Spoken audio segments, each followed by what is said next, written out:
Can we talk now? I've been waiting for a super long time. You really are Perry, aren't you?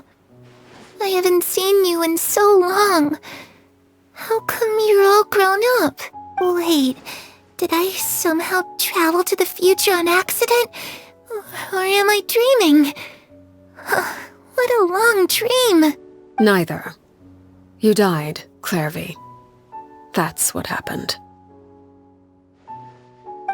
You could have at least sugarcoated it a little. Look, she's done speechless. Oh. Okay then. Huh? That's it? You accepted it just like that? Yep. If that's what Perry says happened, then I believe her. Perry wouldn't lie to me.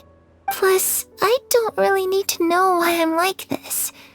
I'm more curious about what happens in the future. If you're a harbinger now, Perry, that means Mother is gone, isn't she? Can you tell me about it? I want to know what happened to her. And to me. You never stopped trying to defy fate. At first, no one believed you. You could only vent your frustrations to the moon. In fact, you often sought comfort in the night sky.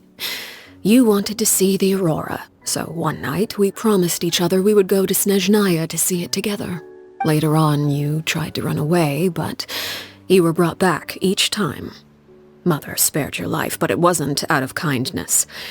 Instead, she decided to make an example of you by slowly torturing you over time. That way, the other children would know what happens to traitors. Still, you never gave up. Mother hoped that through ruthless duel after ruthless duel, she would be able to crown an ultimate victor among the children she raised. But you called on everyone to unite, to fight to a draw in order to reduce casualties. Your efforts may have only delayed the inevitable, but still. You gave them hope. You tried everything you could think of, but every attempt ended in failure. Still, you never turned your sword on Crucibina, and you never turned it on me. On that gloomy day, you told me, for the last 16 years of my life, I've done everything I can to fight for freedom. But now, I realize that the only freedom I truly possess is the freedom to choose to die.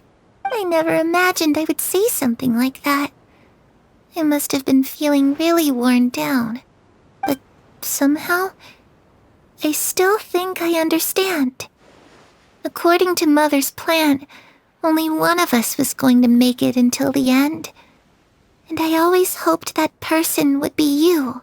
If I could do it all over again, I still don't think I would make a different choice. Even when I first met you, I knew you'd be able to do what I couldn't. Is that so? Even now, I'm not sure I truly understand what kind of freedom you were trying to pursue. But as the head of the House of the Hearth and as the children's father, I've tried to give them the most basic of freedoms. The freedom to choose their own fate. It's something I discussed with the Iudex of Fontaine. The children who want to leave the house will have their memories wiped clean of all secrets pertaining to the organization. In return, they will be allowed to live a normal life in Fontaine without being prosecuted for their past. Of course, I won't simply hand freedom to them on a silver platter. They have to fight for it and prove themselves worthy of it. Only freedom that is earned has true value. That's more than enough. That's exactly the kind of life I was fighting for. You know, Perry, I think you're a pretty amazing king, and a really great father, too. I'm really happy that you're the one who took over the house. I guess I do have one regret, though. I still haven't seen the outside world. Well, it just so happens that our dear guests over here have been to many nations and traveled to countless places. Perhaps they would be willing to tell you what the outside world is like. Really? Of course! We've traveled all over the place. We've got so many stories, we could probably talk your ears off for 3 days straight.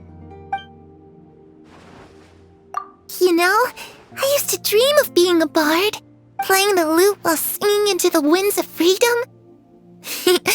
even if there was no one there to listen, I would have continued to sing no matter what.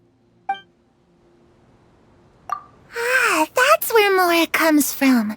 I never knew that before. If I had some Mora, I would buy 3 new dresses. One for me, one for Perry, and one for Mother. It's just too bad Perry doesn't like wearing dresses. And Mother, well, she probably wouldn't accept something like that either. I guess I'd just have to keep them all for me then. I could wear a different one every day. Those yokai you mentioned, what do they look like? I once saw a drawing of this one guy with horns on his head and a super scary face.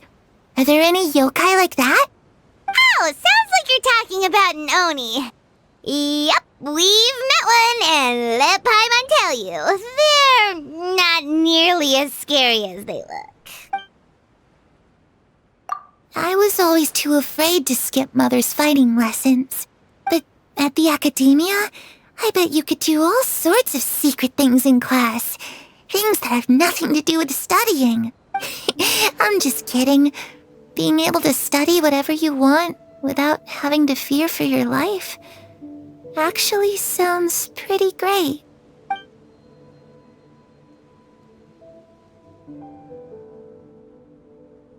The situation was super dangerous. Lenny and Lynette were accused of committing a crime, and they were going to have to stand trial at the Opera Epicles. Oh no, that must have been hard for all of you. What happened next? Don't worry, we were able to turn the situation around super quickly, all thanks to Detective Paimon, of course. How'd you do that? Come on, tell me. Okay, so it was like this. After the failed magic show, we rushed to the scene and...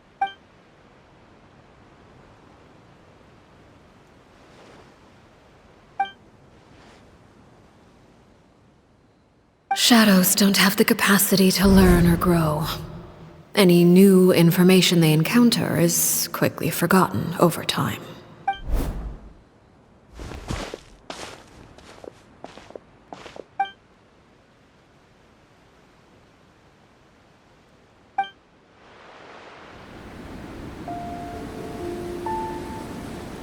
Clervie, you've worked tirelessly from the shadows to overthrow the House of the Hearth.